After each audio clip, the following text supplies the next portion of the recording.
देश के लिए मर मिटने वाली झांसी की रानी लक्ष्मीबाई का नाम हर किसी के दिल में बसा है।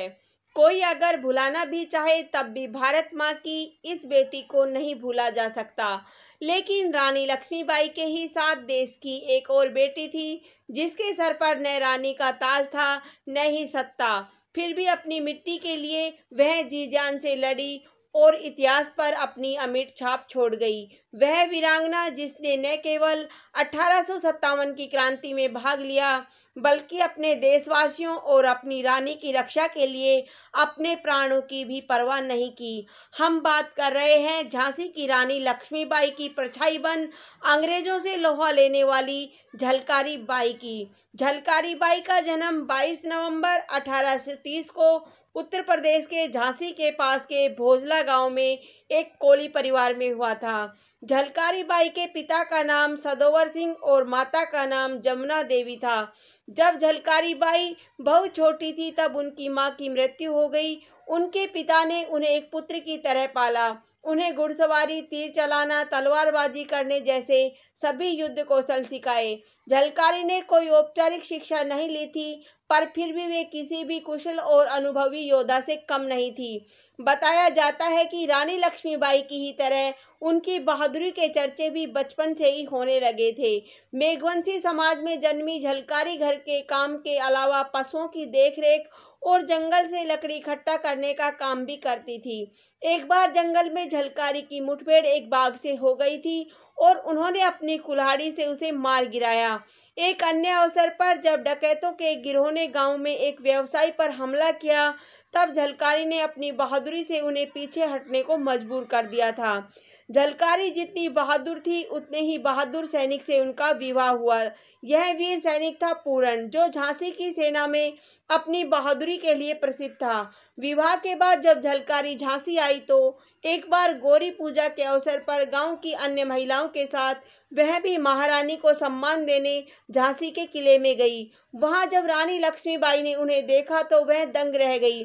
झलकारी बिल्कुल रानी लक्ष्मीबाई की तरह ही साथ ही जब रानी ने झलकारी की बहादुरी के किस्से सुने तो उनसे इतनी प्रभावित हुई कि उन्होंने झलकारी को तुरंत ही दुर्गा सेना में शामिल करने का आदेश दे दिया।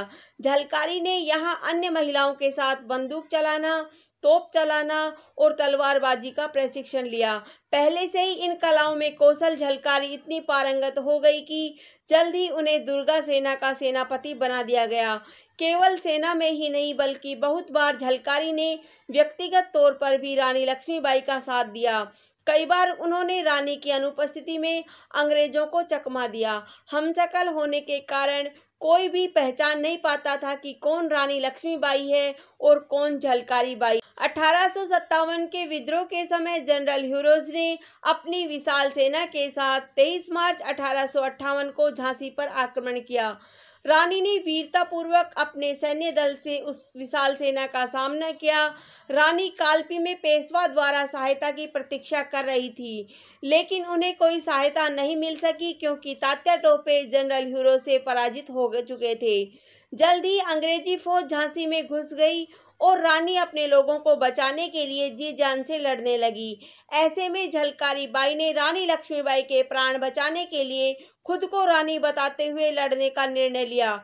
उन्होंने पूरी अंग्रेजी सेना को भ्रम में रखा ताकि रानी लक्ष्मीबाई सुरक्षित बाहर निकल सके।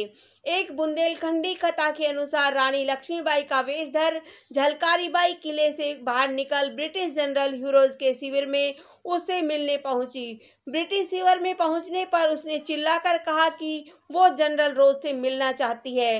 ह्यूरोज और उसके सैनिक प्रसन्न थे कि न सिर्फ उन्होंने झांसी पर कब्जा कर लिया है बल्कि जीवित रानी भी उनके कब्जे में है।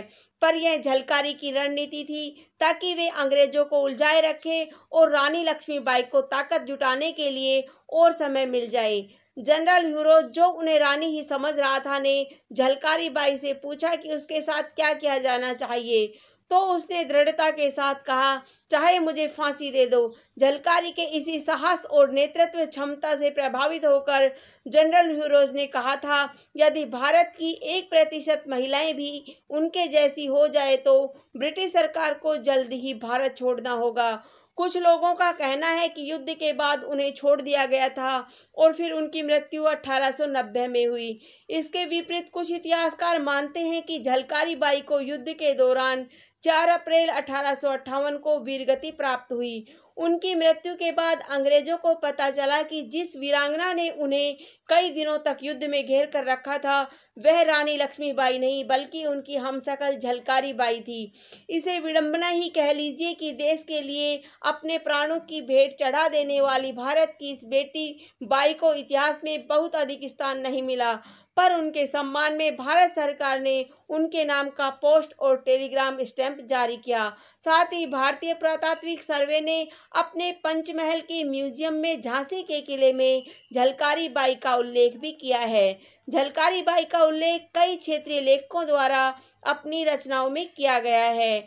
कवि मैथिलीशरण गुप्त ने उनके शौर्य का वर्णन करते हुए लिखा है, जाकर रण में ललकारी थी, वह तो झांसी की झलकारी थी। गोरों से लड़ना सिखा गई है, इतिहास में झलक रही, वह भारत की ही नारी थी। भारत की संपूर्ण आज़ादी के सपने को पूरा करने के लिए अपना सर्वोच्च न्योछावर करने वाली वीरांगना झलकारी बाई का देश सदैव ऋणी रहेगा। धन्यवाद। जय हिंद।